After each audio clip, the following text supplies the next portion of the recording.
Hey guys, स्वागत है आप सभी का मिडनाइट एक्सप्लेन चैनल पर। तो आज मैं एक्सप्लेन करने वाला हूँ 2018 में आई एक supernatural horror thriller movie hereditary को, जिसकी IMDb रेटिंग है 7.3। तो ये कहानी है एक ऐसी फैमिली की जिनकी परिवार में एक ओल्ड लेडी की मौत होने के बाद सब कुछ बदल जाता है, जिससे धीरे धीरे इस परिवार के लोगों की डेथ होने लगती है। तो इसके पीछे की क्या है राज जानेगा आज हम इस वीडियो में। तो बिना वक्त गवाए चलिए कहानी की तरफ।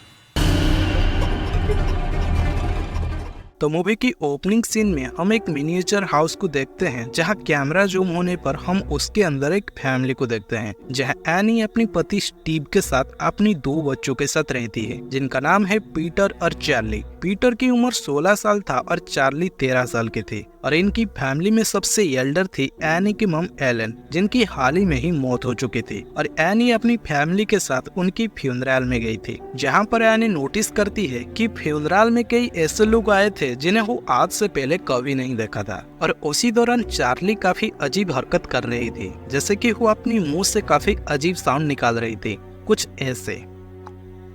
और इस साउंड का मतलब आपको वीडियो में आगे पता चलेगा। और साथ ही चार्ली अपनी नोटबुक में कुछ स्केच वगैरह कर रही थी, पर तभी एक अनजान आदमी उसकी तरफ देखकर मुस्कुराता है, जो कि काफी अजीब था। उसके बाद ये फैमिली अपने घर वापस आती है। उसके बाद हम देखते हैं कि एनी सेम अपनी घर जैसा एक मिनिएचर हाउस बना रही थी। दरअसल एनी एक मिनिएचर आर्टिस्ट थी, जो कि अक्सर अपने घर और फैमिली के रिलेटेड मिनिएचर आर्ट बना रही थी। तभी हम चार्ली को देखते हैं, जो अपनी ग्रैंडमा की डेथ से काफी डिस्टर्ब थी, और वो अपनी मॉम से पूछती है ग्रैंडमा की मौत के बाद उसकी ख्याल कौन रखेगा, जिस पर एनी बोलती है कि वो उसकी ख्याल रखेगी। लेकिन तभी चार्ली एक अजीब सवाल पूछती है कि आपके मरने के बाद मेरी ख्याल कौन रखेगा। ये सुनकर एनी थोड़ी घबरा जाती है। फिर वो कहती है कि तुम्हारी बड़ा भाई है ना, वो तुम्हारी ख्याल रखेगी। उसके बाद एनी चार्ली को बताती है कि तुम्हारी ग्रैंडमा सबसे ज्यादा प्यार तुम्हें करते थे। लेकिन तभी चार्ली बोलती है कि उसकी ग्रैंडमा हमेशा चाहती थी कि काश वो एक लड़का होता।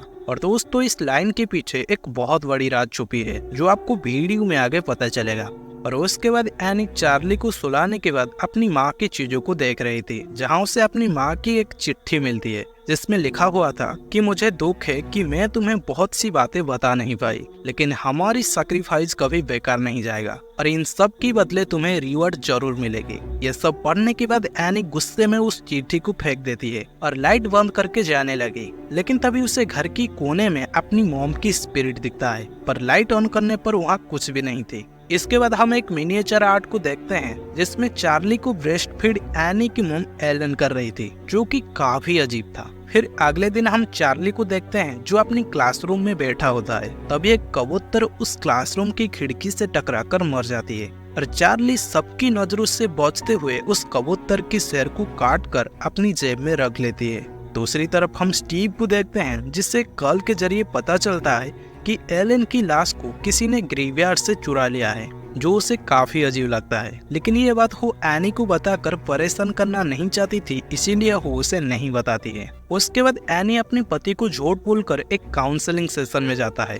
उस सेशन के दौरान वो बताती है कि उसकी मम काफी अजीब था और वो किसी कल्ट के हिस्सा थी, इसीलिए वो एक आत्मा को अपनी बेटे यानी कि एनी के भाई के शरीर में प्रवेश करवाना चाहती थी। इसीलिए वो एनी के भाई के साथ तरह तरह की रिचुअल कर रही थी, जिससे परेशान होकर उसके भाई ने सुसाइड कर लिया। इसीलिए जब एनी की पहला बच्चा हुई यानी कि पीटर, तो एनी उसे अपनी माँ से दूर ही रखती थी। लेकिन बाद में जब चार्ली की जन्म हुई, तो वो चार्ली को अपनी ग्रैंडमा के पास जाना अलाउ करने लगी, और शायद इसी वजह से चार्ली आज इतनी अजीब है। फिर अगले दिन जब चार्ली अपनी रूम में बैठी होती है, तभी उससे बाहर से एक लाइट नजर आता है, जिसे फॉलो करते हुए वो घर से बाहर चला जाता है, जहाँ उसे एक इंसान दिखता है जो आग के अंदर बैठा था। तभी वहाँ एनी आ जाता है और चार्ली को घर ले आती है। उस रात पीटर को अपनी दोस्तों की पार्टी में जाना था, तो एनी उसे चार्ली को भी अपनी साथ ले जाने के लिए कहती है, ताकि वो ड्रिंक वगैरह ना कर पाए। लेकिन पार्टी में पीटर चार्ली के ऊपर ध्यान नहीं देती है, और चार्ली एक केक खा लेती है जिसमें नट था।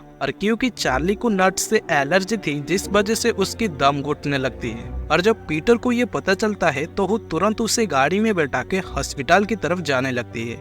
उसी दौरान चार्ली की सांस फूलने लगती है, इसीलिए वो सांस लेने के लिए कार की खिड़की से अपनी सिर बाहर निकालती है। लेकिन तभी गाड़ी के सामने एक मरा हुआ जानवर आ जाती है, जिसे पीटर को गाड़ी तुरंत मोड़कर साइड से लेना पड़ता है। लेकिन साइड में एक इलेक्ट्रिक पोल थी और चार्ली की सिर उस पोल पर टकरा जाती है, जिससे उसके शरीर से उसकी सिर अलग हो जाता है, पर उसकी बाकी की शरीर गाड़ी में ही रह गया था। चार्ली की इस अचानक हुई मौत से पीटर एकदम डर गया था और बिना रुके चलते जा रहा था, जिसके बाद घर पहुंचने के बाद भी वो किसी से कुछ नहीं कहता है और चार्ली की शरीर उसी तरह पूरी रात गाड़ी में पड़ी रहती है, जिसे अगले सुबह एनी देखती है और रोने लगती है। फिर सीन यहाँ से शिफ्ट होता है चार्ली की फ्यूनरल में, जहाँ सब लोग काफी दुखी थे, खास करके एनी। और इस तरह कुछ दिन बीत जाते हैं। उसके बाद एनी की मुलाकात जॉन नाम की एक लेडी से होती है, जो कि एनी की काउंसलिंग सेशन में आती थी। जॉन उसे बताती है कि उसकी भी सन और ग्रैंडसन की पानी में डूबकर हाल ही में ही मौत हुई है और वो एनी को इस सदमे से निकालने में मदद कर सकती है। ये बोलकर वो एनी को अपने घर की एड्रेस देती है। फिर नेक्स्ट डे एनी जॉन के घर जाती है, जहां वो बताती है कि कुछ साल पहले उसे नींद में चलने की बीमारी थी। फिर एक दिन जब पीटर और चार्ली दोनों सो रहे थे, तो वो उनके ऊपर पेंट थिनर डालकर उन्हें जलाने वाले थे। लेकिन जब वो माचिस को जलाई तो उसे होश आ गया था। लेकिन तब से पीटर सोचती है कि उसकी माँ उसे मारना चाहती है, हालांकि ऐसा कुछ भी नहीं था। फिर उस रात डिनर टेबल पर एनी और पीटर के बीच में बहस हो जाती है, जहां पीटर ने एनी को कहा कि चार्ली की मौत के कारण तुम ही हो, क्योंकि तुमने ही मुझे उसे ले जाने के लिए जीत की थी।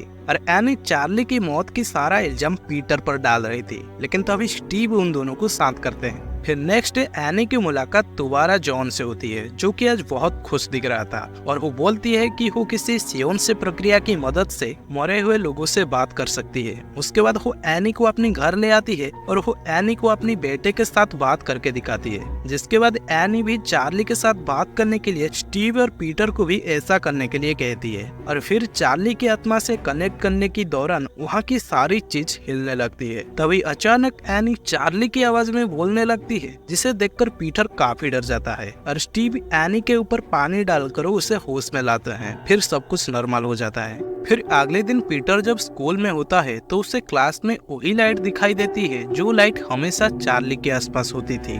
और पीटर जब अपनी रिफ्लेक्शन को एक विंडो की मिरर में देखता है तो उसमें वो खुद को खुश दिखता है, जो कि उसके रियल एक्सप्रेशन से काफी अलग था, जिससे पीटर काफी डर जाता है। दूसरी तरफ चार्ली की स्केचबुक, जिसको सियोन से प्रक्रिया में चार्ली के साथ बात करने के लिए इस्तेमाल किया गया था, उसमें अपने आप पीटर की स्केच बनने लगती है। और एनी जब उसे देखती है तो उसे ऐसा लगता है कि ये स्केचबुक की वजह से ये सारी प्रॉब्लम हो रही है और अगर वो इस बुक को जला दे तो शायद उसके परिवार के साथ ये जो अजीब चीज हो रही है वो सब बंद हो जाएगा। इसीलिए वो स्केचबुक को जलाने लगता है और जैसे ही स्केचबुक में आग लगती है तो उसके शरीर में भी आग लगने लगती है। तो वो तुरंत उस स्केचबुक की आग को बुझा देता है, जिससे उसके शरीर में लगी आग भी बुझ जाता है। इसीलिए नेक्स्ट डे एनी उन सब जवाबों के लिए जॉन के पास जाता है, जहां उसे जॉन तो नहीं मिलती है, पर हम देखते हैं कि वहां जॉन ने किसी रिचुअल के लिए तैयारी की थी और बीच में पीटर का फोटो रखा था। अब एनी जॉन के घर का फुटमैट में एक सिंबल को देखकर उसे कुछ याद आता है और वो अपने घर की तरफ भागती है और घर वापस आकर वो एलन की कुछ चीजें देखने लगती है, जहां उसे एक बुक में वही सिंबल दिखती है और ये बुक किसी डीमन पेमन के बारे में था।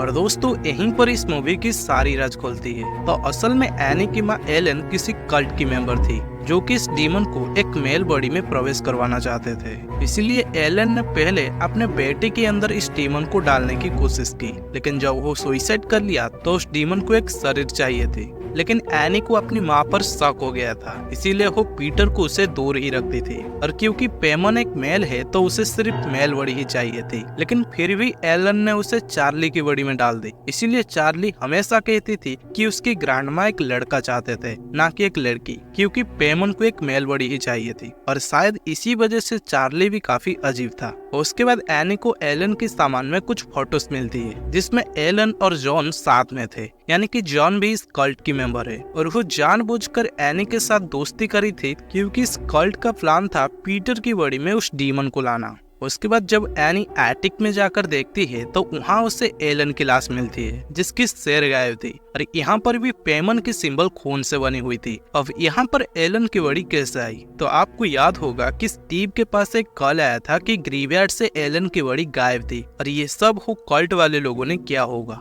दूसरी तरफ जब पीटर स्कूल में होता है तो उसे वही क्लॉक वाला साउंड सुनाई देती है और उसकी शरीर अजीब तरह से मोड़ने लगती है। तभी अचानक वो अपनी सिर को जोर जोर से टेबल पर पीटने लगती है जिससे उसके नाक टूट जाता है और ये सब देखकर क्लास की सारी बच्चे बहुत ज्यादा डर जाते हैं। उसके बाद स्टीव पीटर को घर लाते हैं और पीटर की ये हालत देखकर एनी को ऐसा लगता है कि अगर वो चार्ली की स्केचबुक को जला देगा तो सब कुछ ठीक हो जाएगा और वो इस बारे में स्टीव को बताता है। साथ ही वो उसे एलन की लाश के बारे में भी बताती है जिसकी ग्रेवयार्ड से गायब होने की खबर तो वो सुनी थी, लेकिन उसे यहाँ किसने लाया इसका उन्हें कोई भी आइडिया नहीं था। इसीलिए वो एनी की इन बातों पर ना विश्वास करते हुए कहती है कि ये सब मामला को अब पुलिस सुलझाएगी, लेकिन एनी उसे बार बार उस स्केचबुक को जलाने के लिए कहती है। पर स्टीव जब उसकी बातों को नहीं सुनती है तो वो खुद उस बुक को आग में फेंक देता है क्योंकि उसे ऐसा लगता था कि इससे वो खुद जलकर मर जाएगी पर ये सारी प्रॉब्लम खत्म हो जाएगा। लेकिन होता इसका उल्टा है। जैसे ही स्केचबुक आग में जलता है तो एनी नहीं बल्कि स्टीव के शरीर में आग लग जाता है और उसकी वहीं पर मौत हो जाता है।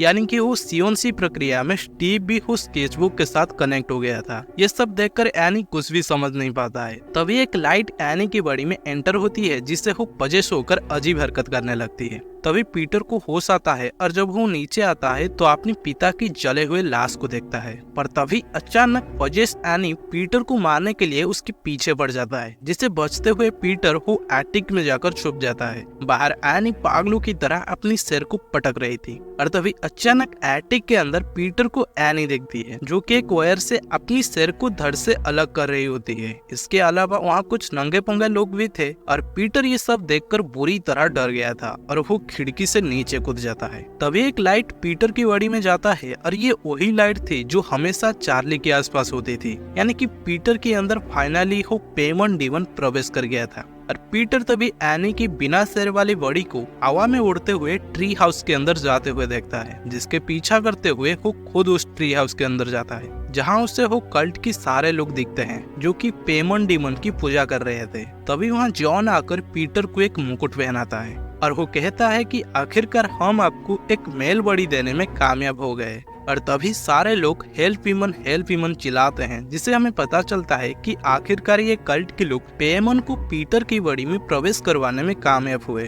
तभी मूवी की ओपनिंग सीन की अपोजिट कैमरा जूम आउट होता है और इसी के साथ मूवी यहीं पर खत्म हो जाती है। तो ये था हेरिडेटरी मूवी की पूरी कहानी। अगर वीडियो पसंद आया तो लाइक करना और ऐसे ही इंटरेस्टिंग वीडियो के लिए चैनल को सब्सक्राइब करके बेल नोटिफिकेशन को ऑल पर सेट कर लो। मैं मिलता हूँ आपको एक और इंटरेस्टिंग वीडियो के साथ, तब